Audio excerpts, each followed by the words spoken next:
artık geç.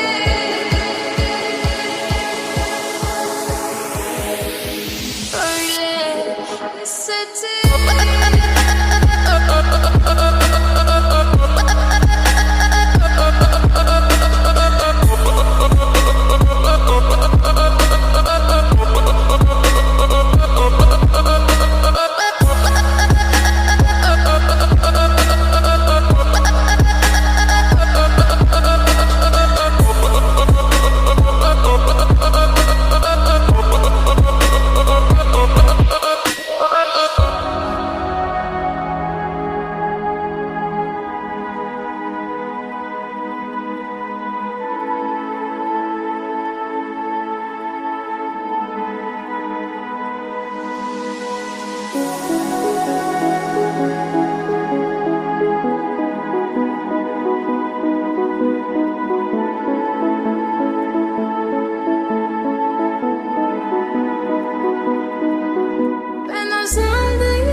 Artık çok geç.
Sanki her şey kayboldu, çok derin hislerim var.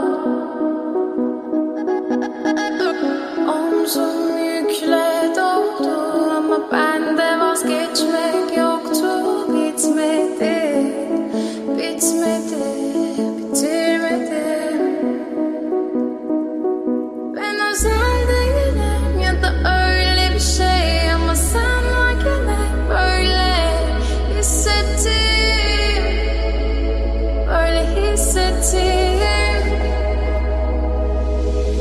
yanan her şey görünmüyor olmalı. Bunu sen de hatırlarsın da artık geç.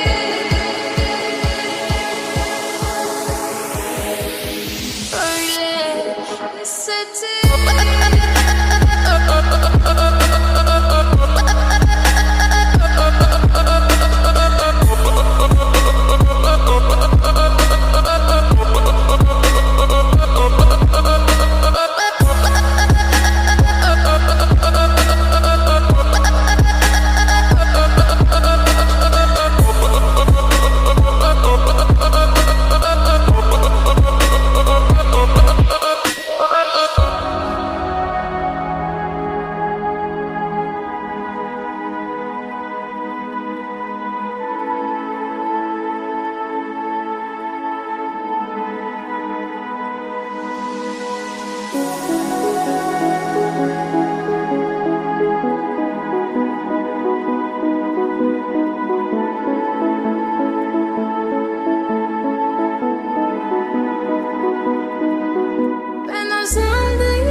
to give.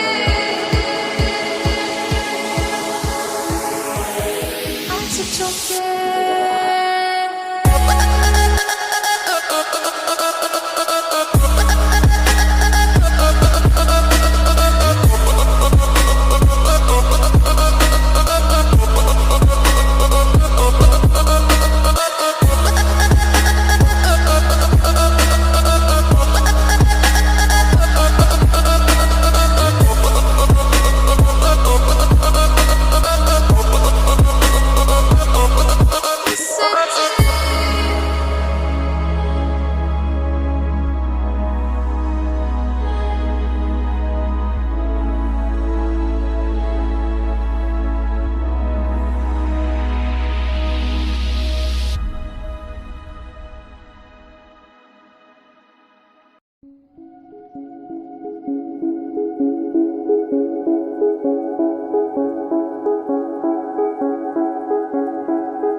Ruhum yeniden doğdu ama sanki her şey kayboldu. Çok derin hislerim var.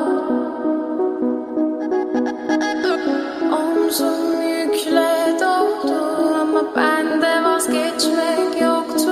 Bitmedi, bitmedi, bitirmedim. Ben özel değilim ya da öyle bir şey ama sen varken hep böyle hissettim, böyle hissettim.